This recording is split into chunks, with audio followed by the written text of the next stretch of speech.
He's taunting me. Guido seized as in an instant he was dropped to one doll. Those on the surface were destroyed, and he reserved the bugs because he thought he could kill these too easily with the meat right behind him, empowering him. Yes, that's it, the machine.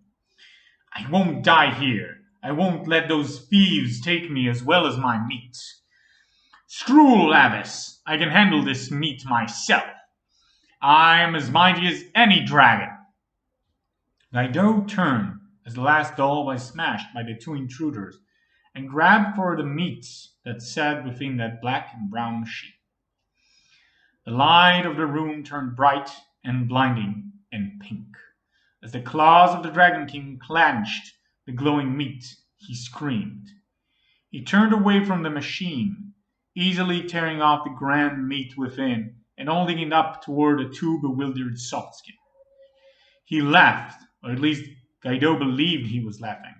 It was all a blur as he felt his hand burn. No, his entire body felt like it was burning.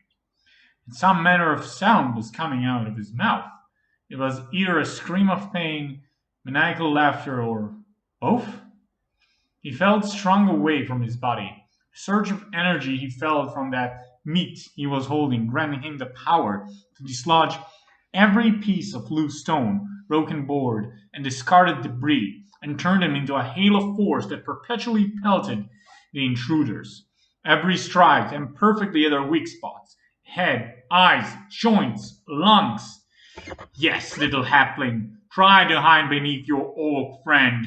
How do those soft-skin writhe? He felt choked up by laughter. Wait, he couldn't hear himself anymore. Though his countless sights, he focused on his original body and looked down. Black. He glanced through the rocks, the rotted wood, and debris, and through countless angles he saw a claw. A claw bigger than his physical body, covering almost all of his physical form in its grip. That is, everything but his outstretched arms. Mummy, was Guido's thought, as his mind, now slipping away from his original form, watched as the black claws tightened and squeezed. Huh, Guido thought, afterwards. There was lingering pain as if losing one of his dolls, but it was still here. Where was he? He could feel pieces of himself slowly vanishing out of his reach. He couldn't grab at them anymore. 1,000 eyes became 100. 100 eyes became a dozen.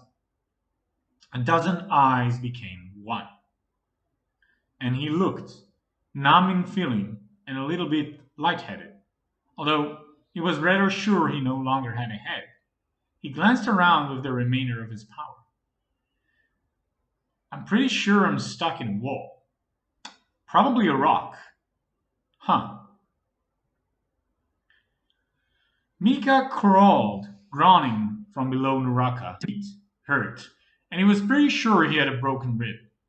He glanced up toward the upper platform, where the white dragonkin and black slab of obsidian almost looked like a throne for yet another torso-sized Grand Baetylus set, only to open one of his less aching eyes and see the crystal on the floor in front of them.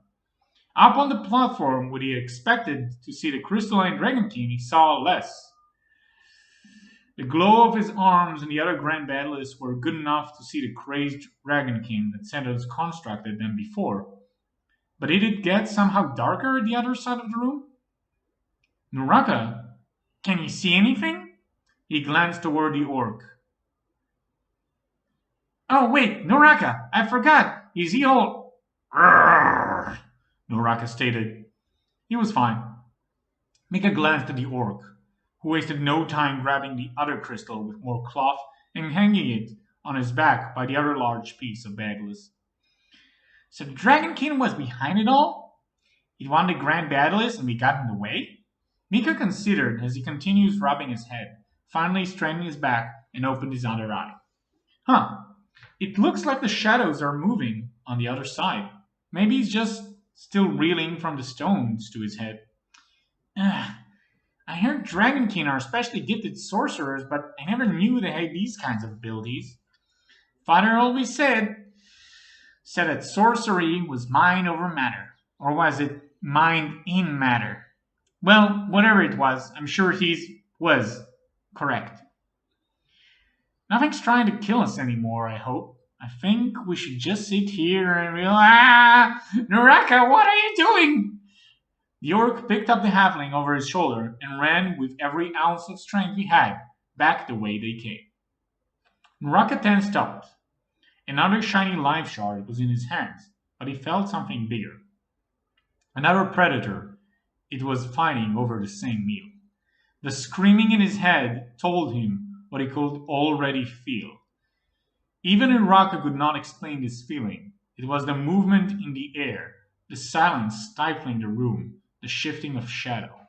A lot of instinctual little details catching up in the survivalist mechanism that kept him alive up until now. A lot of them tell him to run. The rest were frozen in fear. None of them told him to fight, which was strange for an orc because many archaeologists are certain that is the only things orc ever think of. Without waiting for reason to catch up to action, Naraka followed his guts and grabbed his mobile tool, Mika, and carried him over his shoulder. There was no time to waste with his little feet, and he needed him to become strong. In Break City, morning had come. The night had seen an attack of the wooden thieves in the docks, and many wounded guards. There was nervousness in the street, but also fewer guards. Most of them tried once again at the sewers and the streets of the lower docks to find traces of the wooden thieves. This was the largest attack yet, after all. Fortunately for Naraka and Mika, they popped out on the other side of the city. Gah! Fresh air! Mika said as he clawed out of Naraka's grasp on the solid stone of the alleyway. He could immediately note they were not at the docks.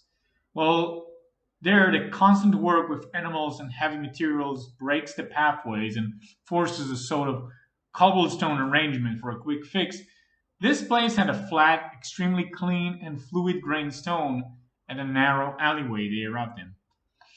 We're in the Rapper District, I think. Thanks, Celia. We may be able to get out the city gates before we're caught. Between him being wanted and Naraka escaping the guards twice, this was the best outcome he could have gone for. Naraka forced his way through the human-sized sewer hole. Once on his own 2 feet, the large greenskin looked around as if waiting for the shadows to jump at him. Why did we have to run all the way up here? Mika was still breathing heavily, even though Naraka carried him most of the way. Urgh, Naraka elaborated. He likely did if only Mika knew the orcish grunts. And pointed down at the sewer shaft for extra potency. Mika looked down at the hole and laughed. Anything that could have threatened us down that hole is long gone. Zahid started his morning like any other. He went on dawn break to the eastern gates and got some of that fresh meat from Pier Town and the surrounding villages. Well, the bits of fresh meat that the butcher didn't want and he could get for cheap. He then grind them up as his donkey made its way towards the docks. There he opened up a small fire pit and roasted the ground meat, squeezing it into a piece of bread he got out of the trash from the bakeries down the main street along the way. He called it a sausage in a bun. No, sausage in a bun. That's better. He would sell it to the dock workers who rushed from home to get the cargo off to their boats. Maybe in a few of those new adventurers coming to Grand Baetylus. Ha! These poor adventurers with all those heavy purses. Someone ought to lighten their load. He was making them out now, looking at the edges of the boats peeking out from above the rectangular roofs of the warehouses. Life was much simpler here, more constructed and vibrant than that in the Scorpion Empire. He was not going back there again. He saw the first sailors dropping down the shore and wave, calling out to them, Get your sausages! Get your sausages! You know me, I'll cut meal!